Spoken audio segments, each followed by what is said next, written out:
بسم الله الرحمن الرحيم.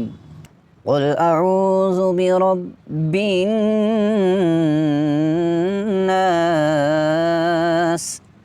ملك الناس، إله الناس، من شر الوسواس الخناس، الذي يوسوس في صدور الناس من الجنة والناس.